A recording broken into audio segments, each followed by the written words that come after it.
தமிழ்நாட்டில் ஒரு வளரக்கூடாத என்ன சொல்கிறேன்னா இந்த அழித்து ஒழிக்கப்பட வேண்டிய கட்சினா அது வந்து தாவேகா தான். அதுக்கு காரணம் என்னென்னா சங்கீதா பஸ்ட் ஆகி நேராக போகிறாங்க, ஒரு மனு தாக்கல் பண்ணுறாங்க. நீங்கள் சமாதானம் பண்ணி அதே ஒரு கல்யாணத்துக்கு மனைவியோடு நீங்கள் வந்திருந்தீங்கன்னா உங்கள் நிலமையே வேறு. இன்றைக்கி விஜயோட நிலமையே வேறு. தமிழ்நாடு முழுவதும் வந்து பார்த்தீங்கன்னா அந்த விஜய்ன்ற அந்த பிம்பத்துக்காக விழக்கூடிய அந்த வாக்குகள் இருக்குது பார்த்தீங்களா. கொள்கை வேணாம், லட்சியம் வேணாம், கோட்பாடு வேணாம், தத்துவம் வேணாம், விஜய் என்ற அந்த அந்த பிம்பம் மட்டும். தலைவரே வந்து பார்த்தீங்கன்னா வந்து ஆம்ஸ்ட்ராங் மனைவிக்கு வந்து பொற்கொடி அவர்களுக்கு வந்து ஆதரவான வார்த்தையை சொல்லும்போது அங்கே விசிகால இருக்கிறவங்க வந்து பார்த்தீங்கன்னா யாருக்கு வாக்களிப்பாங்க? டிஎம்கே தான் வந்து பார்த்தீங்கன்னா வந்து ஏன்னா அவங்க கிட்ட இருக்கிறது ரெண்டு அதிகாரம், ரெண்டு பவர் இருக்குது. ஒன்று அதிகாரம், இன்னொன்று பணம். இதுதான் வந்து அங்கே முடிவு செய்ய போது திமுக வெற்றியை. பாய்தபிள் நேயர்களுக்கு வணக்கம். நான் பவித்ரா சேவியர். இன்றைய நேர்காணலில் நம்மோடு இணைந்திருக்கிறார் பத்திரிகையாளர் ஷேக்பர் அவர்கள். வாங்க அவர்கிட்ட பேசலாம். அதற்கு முன்னாடி இந்த வீடியோ பிடிச்சிருக்கு அப்படின்னா லைக் பண்ணுங்க. அரசியல் சம்பந்தப்பட்ட பல்வேறு செய்திகள் தெரிஞ்சுக்கணும் அப்படின்னா பாய்தபிள் சப்ஸ்கிரைப் பண்ணுங்க. உங்களுடைய ஃப்ரெண்ட்ஸ் அண்ட் ஃபேமிலிக்கும் ஷேர் பண்ணுங்க. வாங்க சார்ட்ட பேசலாம். வணக்கம் சார். வணக்கம். சார், அரசியல் களம் பரபரப்பா இருக்கு அப்படிங்கிறத பாக்குறோம். எல்லா பிரச்சனைகளையும் ஓரளவுக்கு சார்ட் அவுட் பண்ணி ஒவ்வொரு கட்சிகளும் அவங்க கூட்டணி கட்சிகளோடு இணைந்து பிரச்சாரத்துல இறங்கிட்டாங்க. பிரச்சார களம் ரொம்ப சூடுபிடிச்சிருக்கு. ஒருத்தர் கொடுக்குற கேள்விக்கு இன்னொருத்தர் கவுண்டர் பதில் கொடுக்கறத பாக்குறோம். விமர்சனங்கள் நிறைய வருது. உதயநிதி ஸ்டாலின் ஒரு பக்கம், எடப்பாடி ஒரு பக்கம், சீமான் ஒரு பக்கம், விஜய் அவர்கள் பிரச்சாரம் பண்றதே பிரச்சனை அப்படிங்கிற அளவுக்கு சொல்லிக்கிட்டு இருக்காரு. தேர்தல் ஆணையத்து மேல ஒரு குறை சொல்றாங்க, ரத்துன்னு சொல்றாங்க. அதே மாதிரி பண்ணாலும் அதுல பல்வேறு விபத்துகள் நடக்குதுங்கிற பிரச்சனைகள் எல்லாம் சேர்ந்து தேர்தல் களம் இருக்கு. இதுல யாருடைய பிரச்சாரம் ரொம்ப வீரியமா இருக்குன்னு நினைக்கிறீங்க? யார் ரொம்ப தொய்வடைஞ்சிருக்கான்னு பாக்குறீங்க? யாருடைய பிரச்சாரம் வீரியமா இருக்கிறத விட தாவேகா பிரச்சாரம் வந்து மந்தமா இருக்குன்னு சொல்லலாம். அதில் இருக்கிற தொண்டர்கள் கூட வந்து ஓரளவுக்கு களப்பணியில் நம்ம பார்க்குறோம். ஆனால் வந்து விஜய் தான் வந்து இப்போது அங்கே பிரச்சாரத்தில் சரியாக அதுக்கு ஒரு காரணம் சொல்கிறாரு. என்னென்னு கேட்டால் வந்து இவங்க அனுமதி கொடுத்தா நீங்கள் ரோட்டில் நில்லுங்க, கத்துங்க, கூப்பாடு போடுங்க.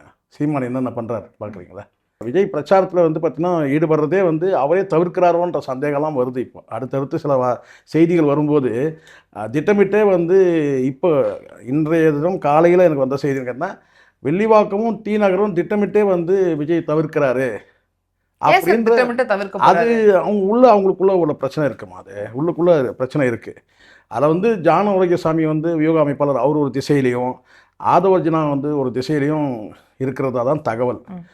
மேலும் மேலும் வந்து பார்த்தீங்கன்னா விஜய்க்கு நிறைய சிக்கல் உருவாக்குறதே வந்து ஆதவர்ஜனா தான் சிக்கலை உருவாக்கி தராருன்னு சில தகவல் வந்து ஜான் வந்து அந்த தகவலை வந்து பார்த்திங்கன்னா விஜய்கிட்ட சொல்லி குறிப்பிட்டு வந்து விஜய்க்கு வந்து ஒரு அச்சமே இருக்குது.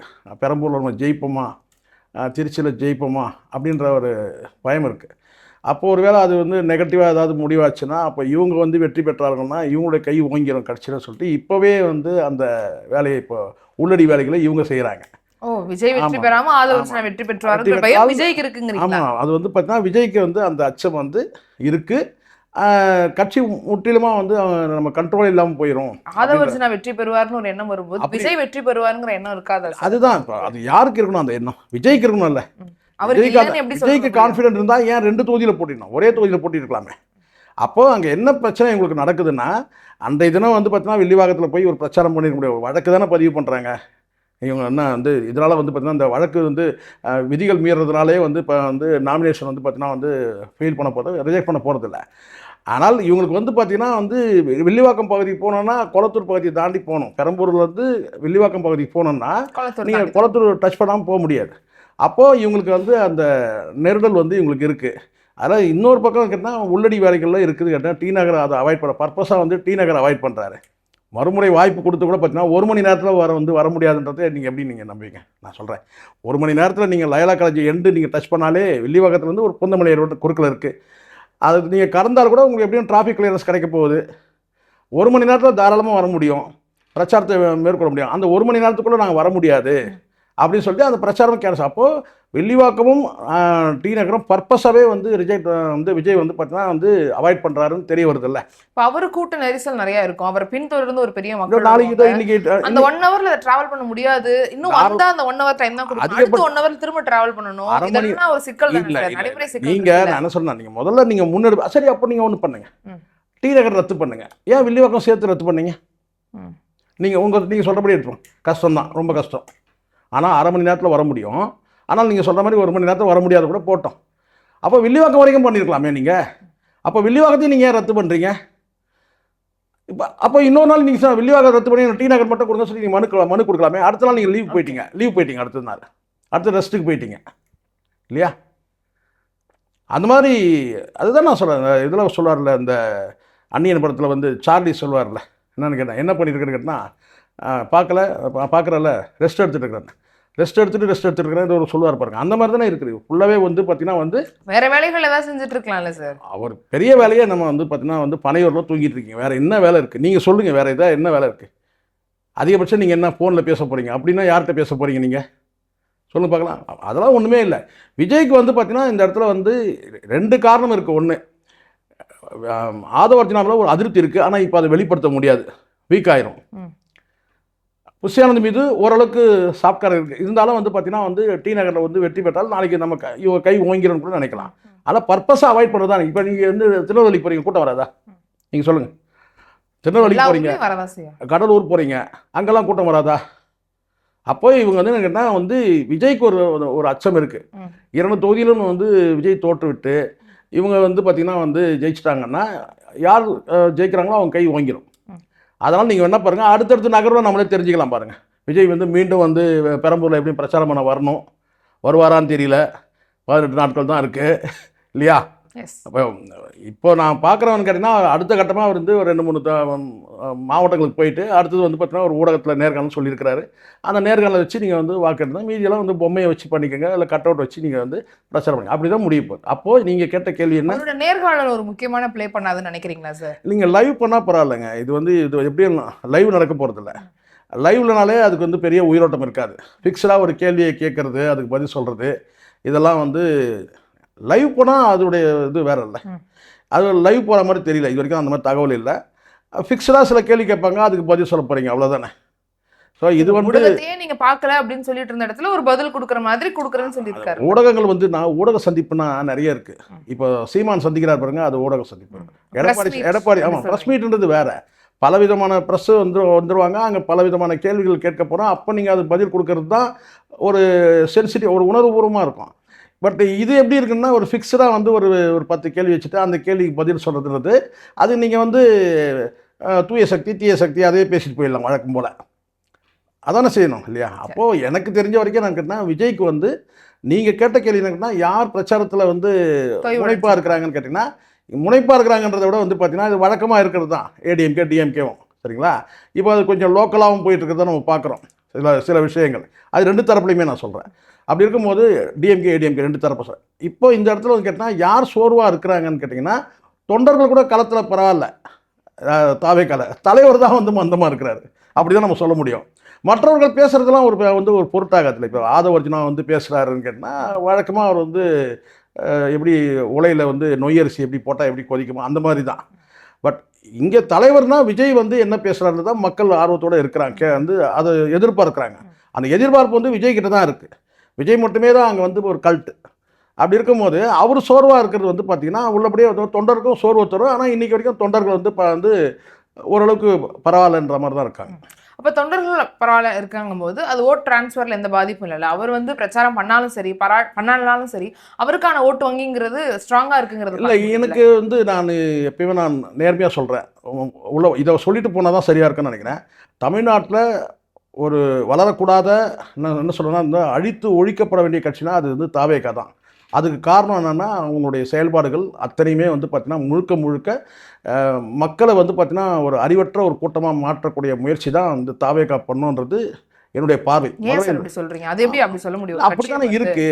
இளைஞர் பட்டாளம் சொல்றீங்க, நீங்க இளைஞர் பட்டாளம் வச்சுங்க, அங்கேயும் தான் இளைஞர் பட்டாளம் இருக்குது. நாம் தமிழர் கட்சியில் இளைஞர் பட்டாளம் இருக்கு, அதிமுக கூட இளைஞர்கள் இருக்கிறாங்க.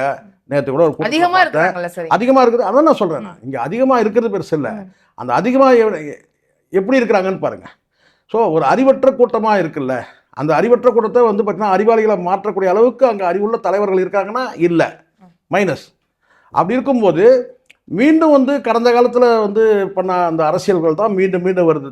தன்னைத்தானே வந்து பாட்டில் வீசுறது, குண்டு அவங்களே வச்சுட்டு அவங்களே அதை எடுக்கிறது, இது போன்ற வந்து ஒரு கீழ்த்தரமான ஒரு அரசியல், ஒரு அறிவார்ந்த அரசியல் பண்ணாத கட்சியாக தான் தமாக இருக்குன்றது ஒரு பார்வை.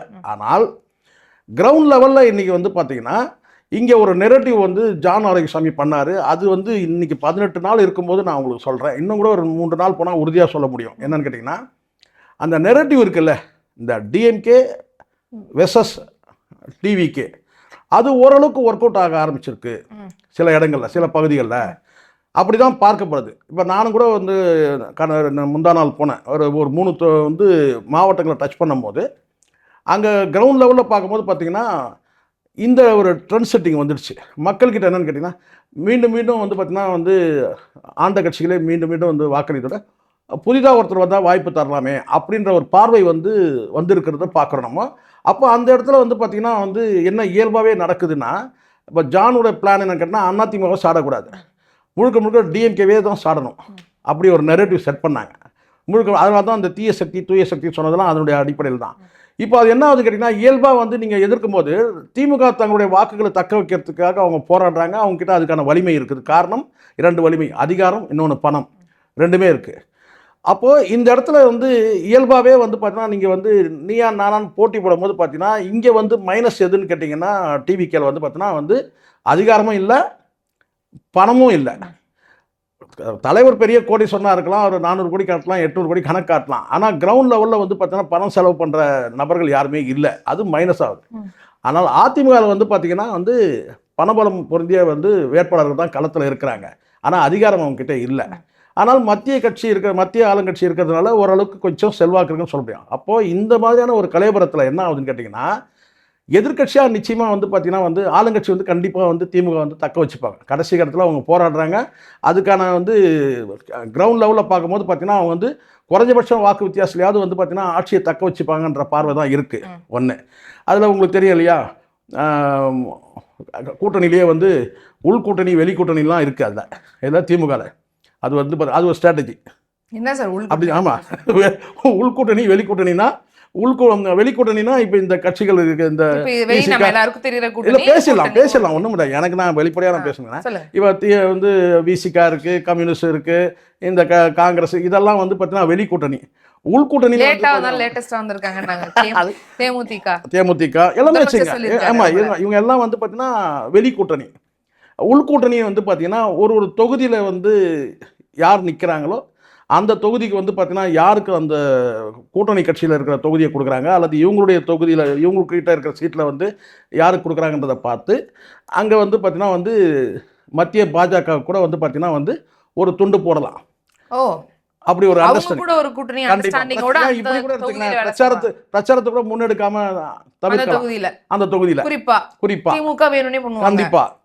கண்டிப்பா அதுதான் வந்து அவங்க வெற்றி. அது வந்து தொய்வு பண்ணாதா சார்? அவங்க அண்டர்ஸ்டாண்டிங் இருக்கலாம்ல. இப்போ ஏன் இவங்க வந்து டிவிகே தரப்புல ஏன் இப்படி புலம்புறாங்க, டிவிகே தரப்புல ஏன் இப்படி புலம்பணும், அது வந்து வெளிப்படையாக அவங்க சொல்ல தயங்குறாங்க, பயப்படுறாங்க, அப்படி வேணா சொல்லலாம். ஆனால் இது ஒரு அண்டர்ஸ்டாண்டிங் வரும். இது ஒரு வகையான இதை தப்புன்னு சொல்ல கடந்த காலத்தில் இதெல்லாம் நடந்திருக்கு. பிஜேபி கூட திமுக அண்டர்ஸ்டாண்டிங்ல இருக்கலாம் குறிப்பிட்ட தொகுதிகளில். ஓகே, சரிங்களா? அதனால் வந்து பார்த்தீங்கன்னா இந்த இடத்துல இப்போ அண்ணாமலையை வந்து பார்த்தீங்கன்னா பிஜேபியிலேருந்து ஓரங்கட்டத்தில் வந்து பார்த்தீங்கன்னா அதிமுகவும் முனைப்பு காட்டுது, திமுகவும் முனைப்பு காட்டினாங்க. இவங்க மறைமுகமாக காட்டினாங்க, அவர் நேரடியாக சொன்னாங்க. மம்தா பானர்ஜி அந்த வித நேற்று சொல்லியிருந்தாங்க, அதிமுகவும் காங்கிரஸும் பாஜக கூட வந்து ஒரு உறவுல இருக்காங்க. காங்கிரஸ் இருக்கான்னு சொல்ல முடியாது, அது வந்து அவங்க உள்ள அங்கே உள்ள பாலிடிக்ஸ் சொல்லலாம். ஆனால் வந்து பிஜேபி கூட வந்து பார்த்தீங்கன்னா மறுக்க முடியாது. ஏன்னா அந்த பிரச்சாரத்தோட நீங்க அந்த என்ன சொன்ன அந்த வீச்சு பாருங்க, பிரச்சாரத்தோட வீச்சு வந்து எப்படி இருக்குன்னு பாருங்க. இப்போ என்ன சொல்லுவாங்க, ஏங்க நீங்க பிஜேபி சாடவே இல்லை அப்படி சொன்னா என்ன சொல்லுவாங்கன்னா, இப்போ நடக்கிறது என்னங்க, சட்டமன்ற தேர்தல்னு சொல்லுவாங்க. விஜய் அவர்கள் சொல்றாரு, அது இயல்பு தானே. விஜய் சொல்லிதான் ஒன்றும் பெரிய அரிய கண்டுபிடிக்கல, அவர் தான் இந்த காரணத்தை சொல்லிட்டே இருந்தாங்க. பாஜக அப்படி பார்த்தா விஜய்க்கும் வந்து பார்த்தீங்கன்னா பிஜேபியில் வந்து பார்த்தீங்கன்னா வந்து ஒரு வந்து அந்த பி டீம் சொல்கிறாங்க இல்லையா, பி டீம் இருந்தாலும் இல்லையா, ஆனால் வந்து பார்த்தீங்கன்னா ஒரு பார்வை இருக்க தானே செஞ்சது. இன்றைக்கி தானே பிஜேபி திடீர்னு சொல்கிறாரு. ஏன் சொல்கிறாரு நீங்கள் இப்படி கோர்வையாக பாருங்கள். மம்தா பானர்ஜி சொன்னதையும் கடைசியாக வந்து திருச்சியில் போகும்போது பாஜகவுக்கு வாக்களிக்காதுன்னு விஜய் சொல்கிறதும் நீங்கள் கோர்வையாக பாருங்கள். இப்போ எப்படி திடீர்னு இந்த மாற்றம்? அப்போ ஏற்கனவே விஜய் சொன்னது இருக்கட்டும், ஒரு இன்டர்னலாக வந்து ஒரு கூட்டணி இருக்குது அப்படின்னு சொல்லி சொன்னார் இல்லையா, அது ஒரு அந்த பேச்சு ஏற்கனவே இருக்குது. ஆனால் சமீபத்தில் நேரடியாக பாஜக வாக்களிக்காதீங்கன்னு இப்போ தானே சொல்கிறாரு. சொல்லிட்டு லீவ் எடுத்துட்டார் 2 நாள் இல்லையா. அப்போது இங்கே வந்து பார்த்தா இது வந்து தேர்தல் வெற்றிக்கான உத்தியாக கூட பார்க்கப்படும். ஏன்னா இங்கே வந்து திமுகவில் வந்து பார்த்தீங்கன்னா கடுமையான அந்த கூட்டணிக்குள்ளே வந்து பார்த்தீங்கன்னா வந்து ஒரு மோதல் இருக்குது. ஒரு பனி போடுறது தாண்டி இது வந்து பார்த்தீங்கன்னா வெடிச்சு கூட வெளியே வந்துருச்சு. ஆனாலும் திருமாவளவன் வந்து இப்படிப்பட்ட திருமாவளவனை இது வரைக்கும் நம்ம பார்க்கவே இல்லை. இத்தனை ஆண்டு காலம், கிட்டத்தட்ட ஒரு 40 ஆண்டு காலம் வாழ்க்கையே போச்சு மொத்தமாகவே. ஆனால் இப்படியே வந்து ஒரு தடுமாற்றம் அப்படின்றது ஒரு கேள்வியாக இருக்குது. அப்போ இதுக்கு பின்னணி யார் இருக்கிறாங்க? வெளிப்படையாக கூட அதை சொல்ல முடியல. அப்படிதான் அவர் இருக்கிறார். வேற வழி என்ன செய்ய முடியும்? பண்ணி தான் நான் தீரணும். ஏன்னா அவங்க இப்போ இந்த கூட்டணி என்பதுதான் இந்த தேர்தல் நேரத்தில் உடன்படிக்கை தான். ஆனால் கிட்டத்தட்ட உடன்கட்டை ஏறுற மாதிரி தான் நடந்துக்கிட்டாங்க. அதனுடைய பலனை அனுபவிக்கிறாங்க. விசிகாவாக இருக்கட்டும், அது யாருமா இருக்கட்டும், கூட்டணி கட்சிகள் அவங்களுடைய ரோலை வந்து அந்தந்த காலகட்டத்தில் சரியாக பண்ண அந்த அரசியல் கட்சிக்கான கடமைகளை சரியாக செய்யாமல் நீங்கள் வந்து ரொம்ப பெண்ட் பண்ணி போகும்போது வந்து பார்த்தீங்கன்னா இப்போ வந்து இந்த மூங்கில் கூட வந்து ஒரு அளவு தான் நல்லா வளையுது நீங்கள் ரொம்ப வளைச்சிங்கன்னா உடைஞ்சிடும். அப்படி தான் இப்போ உடையிற கண்டிஷன் வந்துருச்சு. ஏன்னா ரொம்ப வளைஞ்சிட்டீங்க. வளையிறதுல யார் போட்டி? ரவிக்குமார் நல்லா வளையிறாரா? ஆலூர் ஷானவாஸ் நல்லா வளையிறாரா? சிந்தனை செல்வன் நல்லா வளையிறாரா?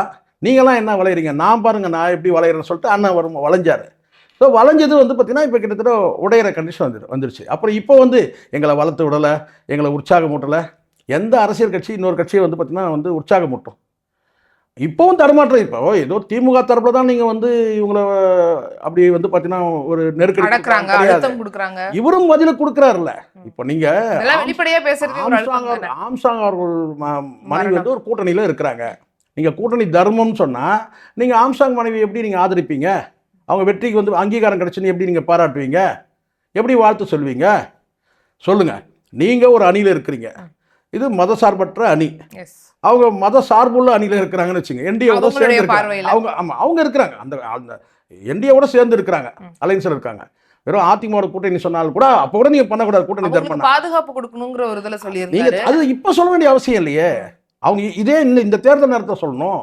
அவங்க எப்பவுமே தான் பாதுகாப்பு பிரச்சனை இருக்கு. ஆம்சாங் அவர்கள் இறந்த போதுல இருந்தே அவங்களுக்கு மிரட்டல் வந்ததுன்னு அவங்களே தேர்தல் நிற்கும் போது இன்னும் கூட பாதுகாப்பு தேவைப்படுது அப்படிங்கிற ஒரு நல்ல எண்ணத்துல அவருக்கு தனிப்பட்ட முறையில திருமாவளவன் அவர்களுக்கு ஒரு எண்ணம் இருக்கலாம் இல்லையா? அவருடைய நல்ல எண்ணம் கெட்ட எண்ணத்தை பத்தி நான் பேசவே இல்லை.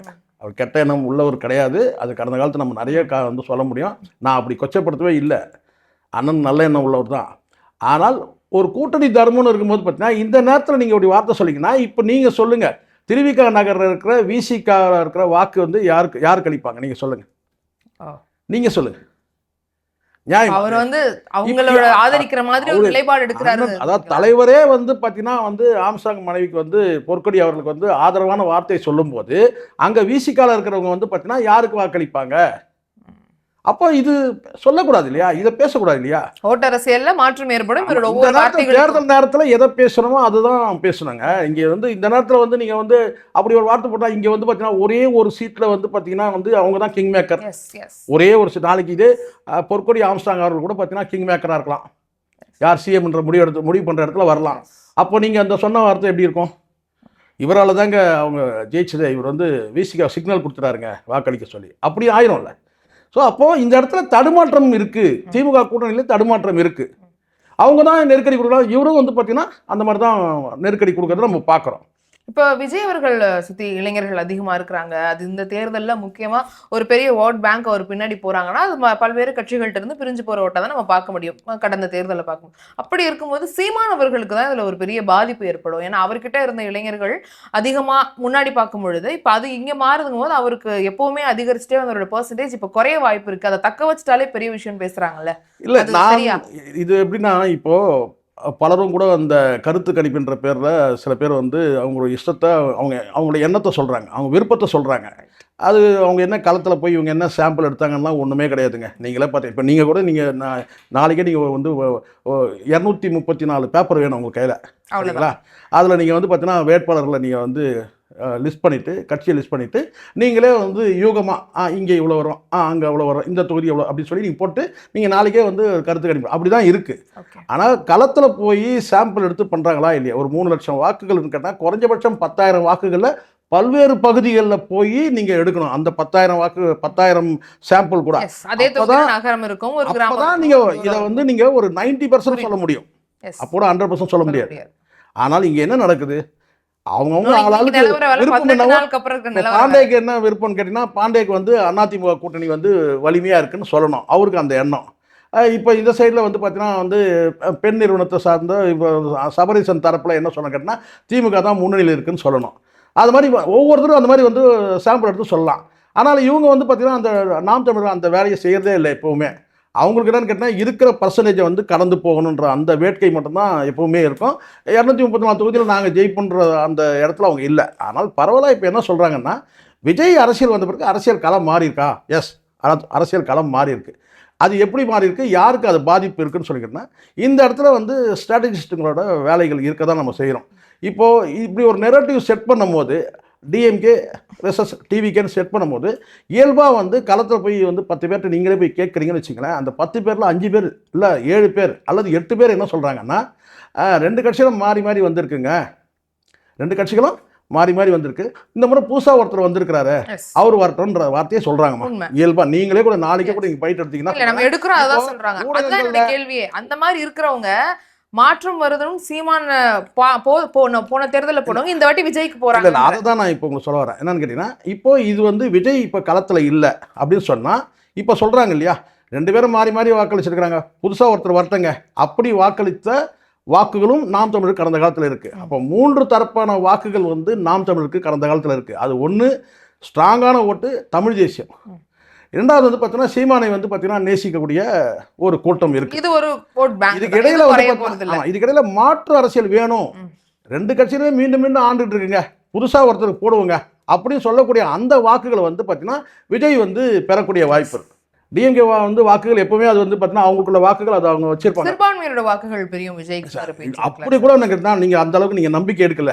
சிறுபான்மையினர் சம்பந்தமாக ஏதாவது விஜய் பேசுறது எடுத்து போடுங்க. மைனாரிட்டி பீப்புளை பற்றி ஏதாவது பேசியிருக்காரா? வாக்கு பெறணும்னு நினைக்கிறீங்க, எங்க அதிகமா இருக்காங்களோ அங்க நிக்கணும்னு நினைக்கிறீங்க. ஜோசப் விஜய்னு தான் ஒரு அடையாளப்படுத்திக்கிறாரு. பேரை போட்டா போதுமாங்க, ஜோசப் விஜய்னு சொல்லி போட்டா அது வந்து வருது இல்ல சார். அப்போ அது அடையாளப்படுத்தி நீங்க சிறுபான்மையர் குறித்து நீங்க வேற ஏதாவது பேசியிருக்கீங்களா? இஸ்லாமியரை பத்தியோ ஏதாவது பேசியிருக்கீங்களா? இல்லை நீங்கள் வந்து எதுவுமே இது வரைக்கும் கிடையாது. அப்படி பேசுனா உங்களுக்கு ஒரு அச்சம் வருதுன்னு கேட்டால் நம்மளை மைனாரிட்டின்னு முத்திரை குத்தி நம்ம ஓரம் கட்டிட போகிறாங்க அப்படின்ற பயமும் இருக்குது. ஓகே, ஏன்னா ஒரு 10,000 ஓட்டுக்கும் ஒரு 30,000 ஓட்டுக்கும் போயிட்டு நம்ம 20,000 ஓட்டுக்கும் போயிட்டு மொத்தமே 30,000 வாக்குகள் இருக்குன்னா அந்த தொகுதியில், அதில் போய் நம்ம வந்து பார்த்தீங்கன்னா ஜென்ரல் பொதுவாக வாக்களிக்கக்கூடிய வந்து அந்த வாக்குகள் நம்ம இழந்துடக்கூடாது, அந்த அச்சமும் இருக்குது. அப்போது அதுதான் இங்கே தான் வந்து ஒரு தெளிவற்ற குழப்பம் இருக்குது. விஜய்க்கு வந்து பார்த்தீங்கன்னா பேர் வந்து ஜோசப் விஜய் போட்டாலே அவங்க கிறிஸ்டியனிட்டிலாம் ஓட்டு வந்து வாக்களிச்சுருவாங்கன்னு நீங்கள் நினைக்கிறாரு இல்லையா? அதெல்லாம் வந்து பார்த்தீங்கன்னா தேர்தல் காலத்தில் எப்படின்னு சொல்ல முடியாது. தமிழ்நாடு முழுவதும் வந்து பார்த்தீங்கன்னா அந்த விஜய்ன்ற அந்த பிம்பத்துக்காக விழக்கூடிய அந்த வாக்குகள் இருக்குது பார்த்தீங்களா? கொள்கை வேணாம், லட்சியம் வேணாம், கோட்பாடு வேணாம், தத்துவம் வேணாம், விஜய் என்ற அந்த பிம்பம் மட்டும் இருந்தால் போதும்னு நினைக்கிறாங்க பார்த்தீங்களா? அந்த நபர்கள் நீங்கள் தமிழ்நாடு முழுவதும் வாக்குகள் பெறும்போது இந்த இடத்துல விஜய் வந்து வாக்கு சதவீதத்தில் எதிர்க்கட்சி தலைவராவார். ஆனால் எம்எல்ஏக்கள் எண்ணிக்கையில் வந்து பார்த்தீங்கன்னா எடப்பாடி பழனிசாமி தான் வந்து இன்றைக்கி டேட்டுக்கு வந்து பார்த்தீங்கன்னா களத்தில் வந்து பார்த்தீங்கன்னா வந்து எவ்வளோ தான் கூட்டணிகளுக்குள்ள உரசல்கள் இருந்தால் கூட பார்த்தீங்கன்னா இவங்க வந்து டிஎம்கே தான் வந்து பார்த்தீங்கன்னா வந்து ஏன்னா அவங்க கிட்ட இருக்கிறது 2 அதிகாரம், 2 இருக்குது, 2 பவர் இருக்குது. ஒன்று அதிகாரம், இன்னொன்று பணம். இதுதான் வந்து அங்கே முடிவு செய்ய போது திமுக வெற்றியை. மற்றபடி இந்த கள பிரச்சாரம் இதெல்லாம் வந்து பெருசாக நிற்காது. இதுதான் வந்து யதார்த்த நிலை. இதுதான் நம்ம உண்மை. இப்போ எனக்கு விருப்பம் கிடையாது தான் தாவேக்கான்ற கட்சியை வந்து அழித்து ஒழிக்கப்பட வேண்டிய கட்சினே நான் சொல்கிறேன். ஆனாலும் மக்கள் என்னத்தை சொல்லணும்ல, இந்த ஊடகம் பார்க்குறவங்களாம் முட்டாள் நம்ம நினச்சிக்கூடாதுல்ல. இன்றைக்கி நான் வந்து காலைல ஒரு 10 பேர்கிட்ட கேட்குறேன், 10 பேரை வந்து பார்த்தீங்கன்னா தலையை சொல்லிடுறான் விஜய்னு சொல்லிட்டு. பளிச்சுன்னு சொல்லலைல்ல திமுக தான் வேணும், பளிச்சுன்னு அதிமுக தான் வேணும் சொல்லலைல்ல. 2 கட்சியும் பாத்தி போட்டாச்சுங்க அப்படின்னு சொல்லிட்டு நான் சொல்கிறேன். இன்னும் வந்து பார்த்தீங்கன்னா அந்த பணம்ன்ற அந்த உத்தியெல்லாம் இவங்க எடுத்திருந்தாங்கன்னா விஜய் தரப்பில் எதிர்கட்சியாக வரது கூட வாய்ப்பு இருக்குது. ஓகே சார், எம்எல்ஏக்குள்ள. ஆனால் இதில் எனக்கு தெரிஞ்ச வரைக்கும் எம்எல்ஏக்கெல்லாம் வந்து விஜயை ஜெயிப்பாரான்னு டவுட் தான். ஓகே, எலெக்ஷன் கமிஷன் கிட்ட அந்த ரூல் போன பிறகு திமுக பேரை வந்து இவங்க உச்சரிக்க மாட்டாங்க, திமுக தான் போட்டின்னு இந்த திமுக தான் இந்த சதி பண்ணுறதுலாம் சொல்ல மாட்டாங்க, அப்படி தான் நம்ம நினச்சோம். இப்போ என்ன ஆச்சுன்னு கேட்டிங்கன்னா கூட்டு சதி, எல்லாரும் சேர்ந்து எல்லாரும் சேர்ந்து சரி பண்ணுறாங்கன்ற அந்த ஒரு பிரச்சாரத்தை முன்வைக்கும் போது இது மக்கள்கிட்ட ரீச் ஆகுது. ஓகே சார், புரியுது. அந்த அளவுக்கு இப்போ உங்களை மாதிரி என்ன மாதிரி விவரமானவருக்கு வந்து இது எப்படிங்கன்னு கேள்வி. ஆனால் சாதாரண மக்கள்கிட்ட பாவங்க அவர் வெளியே கூட விட மாட்டேன்றாங்க. ஆனால் அவர் கொரட்டை விட்டு தூங்கிட்டு இருக்குது நமக்கு தான் தெரியும். எது விஜய் வந்து பனையூரில் நல்லா கொரட்டை விட்டு தூங்குறாரு அப்படின்றது நமக்கு தெரியுது. ஆனால் மக்கள்கிட்ட எப்படி இருக்குன்னு கேட்டிங்கன்னா பேச வேண்டாம் சார். இல்லை இல்லை இல்லை சொல்கிறீங்க, பட் என்ன இருந்தாலும் வேற ஏதாவது வேலையாக இருக்கலாம். நம்ம இல்லை இல்லை எனக்கு வந்து நீங்கள் இப்போது விஜய் வந்து கொஞ்சம் கொஞ்சமாக ரியலைஸ் பண்ணக்கூடிய இடத்துக்கு வந்து இருக்கிறாரு. நம்முடைய வந்து பல விதமான சிக்கல் இருக்குது, குடும்பத்திலே பல சிக்கல் இருக்குது. அதுவும் வந்து குறிப்பாக அந்த பிள்ளைகளுக்கே கடன் கொடுத்தது, மனைவிக்கே கடன் கொடுத்தது, அம்மா அப்பா கடன் கொடுத்தா இதெல்லாம் வந்து பெரிய பேசும் பொருளாகும் போது பார்த்தீங்கன்னா அவமானத்தில் கூனி கூறுகிறார். ஆனால் இப்போ இதுக்கு என்ன நிரந்தரமான முடிவுன்னும் போது பார்த்தீங்கன்னா நம்ம சில கடினமான முடிவுகளை நம்ம எடுக்கணுன்ற அந்த கட்டாயத்தில் இருக்கும்போது தான் அதனுடைய வெளிப்பாடு தான் திரிஷா கிட்டேருந்து வரக்கூடிய இந்த மாதிரியான தகவல். சார் நம்ம சொல்ல முடியும் அவங்க அவங்களுடைய சோஷியல் மீடியால ஒரு விஷயத்தை பதிவு பண்றாங்க. எல்லா மனிதர்களும் நான் சொல்றேமா இப்போ விஜய்க்கு எப்போ வந்து செல்வாக்கு வந்து நல்லா புரிஞ்சுங்க. நீங்கள் ஆரம்பத்துலேருந்து நீங்கள் செல்வாக்கு எடுத்துகிட்டு வாங்க. விஜய்க்கு வந்து பார்த்தீங்கன்னா விஜய் வந்து கிட்டத்தட்ட வந்து சிஎம்ஏவே ஆகிறதுக்கான ஸ்கோப் இருந்துச்சு. எப்போ இருந்துச்சு? 2 பிப்ரவரி 2024 ஃபர்ஸ்ட் விக்ரவாண்டி மாநாடு. அப்போ அந்த ஸ்கோப் இருந்தது. டேமேஜ் ஆயிடுச்சு. அடுத்தடுத்த ஸ்டெப்பு பாருங்க குறைஞ்சிட்டே. ஆமாம், டேமேஜ் ஆகிட்டு வந்துருக்குல்ல. யார் காரணம் அதுக்கு? கரூர் சம்பவத்துக்கு யார் காரணம்? நீங்கள் சொல்லலாம் திமுக காரணம், அது காரணம். நீங்கள் தான் காரணம், விஜய் தான் காரணம், எல்லாருக்கும் தெரியும். ஆனாலும் மக்கள் வந்து நீங்கள் பண்ணக்கூடிய அந்த பிரச்சார உத்தியில் வந்து பார்த்தீங்கன்னா அவங்க வந்து அதை கடந்து. ஆனால் இருந்தாலும் வந்து பார்த்தா அந்த வாக்கு சதவீதம் வீட்டில் ஒரு 4 ஓட்டு இருந்தது, அது ஏன் 2ஆக மாறுச்சு? இன்றைக்கி ஏன் வந்து பார்த்தீங்கன்னா அது அந்த அந்த வாக்கு சதவீதம் கேட்டால் வந்து ஒரு 7-8% வந்து வாக்கு சதவீதம் குறையுதுன்னு காரணம் இதுதான் காரணம். Okay sir. விஜய் வந்து பார்த்தீங்கன்னா இதே அந்த இடத்துல நீங்கள் சொல்லுங்கள், மனசாட்சி தொட்டு சொல்லுங்கள், நீங்களும் சொல்லுங்கள், அந்த ஊடகம் சங்கீதா பஸ்ட் ஆகி நேராக போகிறாங்க, ஒரு மனு தாக்கல் பண்ணுறாங்க. நீங்கள் சமாதானம் பண்ணி அதே ஒரு கல்யாணத்துக்கு மனைவியோடு நீங்கள் வந்திருந்தீங்கன்னா உங்கள் நிலமையே வேறு. இன்றைக்கி விஜயோட நிலமையே வேறு. அதை விஜய் ஏன் அட்வைஸ் பண்ண விட்டாங்க சொல்லுங்கள்? நடிகையோடு வரும்போது பார்த்தா உங்களுடைய அந்த ஃபுல்லாக அந்த ரேட்டிங் போயிடுச்சுல்ல. இதே அந்த இடத்துல நீங்கள் மனைவியோடு வந்திருந்தீங்க, பிள்ளைகளோட வந்திருந்தீங்கன்னா எப்படி இருந்திருக்கும்? அதுதான் நீங்கள் ராங் கைட் பண்ணுறது. யார் குடும்பம் பிரிஞ்சதுனால வந்து அஃபிடேவிட்டை எடுத்துக்கணுன்றதுக்காகவே நீங்கள் வந்து பார்த்தீங்கன்னா கடன் கொடுத்தேன்னு சொல்லிக்கலாமா? அம்மா கடன் கொடுத்தேன், அப்பா கொடுக்குறேன், ஆயா கடன் கொடுத்து சொல்லுவீங்களா? இது எல்லாரும் சொல்கிறதான்னு சொல்லிட்டு சில பேர் சமாதானம் சொல்கிறான். அதெல்லாம் கிடையாது. இங்கே விஜய் சொன்னால் பேசும் பொருளாகுதுன்னா நீங்கள் எச்சரிக்கையாக இருக்கணுமா இல்லையா? மற்றவர் கூட சொல்லலாம். ஐடி வரும்போது கணக்கு காட்டுவான். எங்கே கணக்கு காட்டுவான்? ஐடி கணக்கு காட்டுவான். இடி வந்தால் கணக்கு காட்டுவான். என்ன கேட்டேன், பொண்டாட்டி வந்து மச்சானுக்கு கடன் கொடுத்தேன், மாமனுக்கு கொடுத்தேன், மாமனாருக்கு கொடுத்தேன், அண்ணனுக்கு கொடுத்தேன், தம்பி கொடுத்தேன்னு சொல்லலாம். ஆனால் நீங்கள் வந்து வேட்புமனு நிராகரிக்கக்கூடாதுன்றதுக்காக நீங்கள் வந்து ஒரு ஒரு ஒரு பொய் தானே. அது பொய் தானே, எல்லாருக்கும் தெரியும், பொய் தான் தெரியும். ஆனாலும் அது ஏன் வந்து நீங்கள் சொன்னீங்க? அப்போ அது ஒரு பேசும் பொருளாக ஒரு கேலி பொருள் ஆகுது இல்லை? ஒரு பக்கம் மனைவி வந்து வழக்கு தாக்கல் பண்ணுறாங்க, எங்களுக்கு வந்து பராமரிக்கிறது, இன்னொரு பக்கம் நான் கடன் கொடுத்தேன்னு சொல்கிறது சரியாக இருந்தது. அப்போ இதெல்லாம் வந்து விஜய்க்கு மைனஸ். ஓகே. ஸோ இது யாரும் விஜய்க்கு நெகட்டிவாக பேசணுன்ற எண்ணம் கிடையாது. இங்கே யார் எதிராக இருக்காங்க, விஜய்க்கு எதிராக யார் இருக்காங்கன்னு நீங்கள் நினைக்கிறீங்க? விஜய் தான் இருக்கிறார். Okay sir. விஜய் சுற்றி இருக்கிறவங்க சரியில்லை. சரியான நபர்கள் இருந்தாங்கன்னா சரியாக இருக்கும். நீங்கள் எப்போ வந்து விசிகால வந்து ஒரு நபர் கலகத்தை ஏற்படுத்துகிறாரு, பிரச்சனை ஏற்படுத்துகிறாரு, அவர் ஆரம்பித்த பிரச்சனை இன்றைக்கும் வந்து டிவிகேல வந்து உங்களுக்கு தெரியுமா? உங்களுக்கு டிவிகே ஏன் வந்து பலவீனமாச்சு? எப்போ பலவீனமாச்சு தெரியுங்களா? நீங்கள் நினைக்கிறீங்களா திமுக கொடுத்த நெருக்கடி தான் பலவீனமாச்சுன்னு? என்றைக்கு ஆதவ அர்ஜுனா உள்ளே கொண்டு வந்து போட்டாங்களோ, ஆதவ அர்ஜுனா கிட்ட வந்து சில்லறை வாங்கின பல பேர், சில்லறைனா என்ன? பணம் வாங்கின பல பேர் வந்து ஆதவ அர்ஜுனா திருப்பி தரல. அதனால தான் இன்றைக்கி வந்து பார்த்தீங்கன்னா அந்த கட்சி பலவீனமானதுக்கு காரணமே கேட்டால் வந்து எல்லாரும் கை நீட்ட ஆரம்பிச்சிட்டான். யார்கிட்ட? ஆதவ அர்ஜுனா கிட்ட. இல்லைனா அந்த தைரியம் எங்கேருந்து வருது? இப்போ நீங்கள் ஒரு வார்த்தை உங்கள்கிட்ட இதுக்கு பதில் சொல்லுங்கள். ஆதவ அர்ஜுனா ஒரு வார்த்தை சொல்கிறார், அங்கே இருக்கிறதே ஒரு 10-20 பேர் தாங்க, எல்லாரும் இங்கே வந்தாச்சுங்க. சொல்கிறது எந்த கட்சியை? விசிகாவை.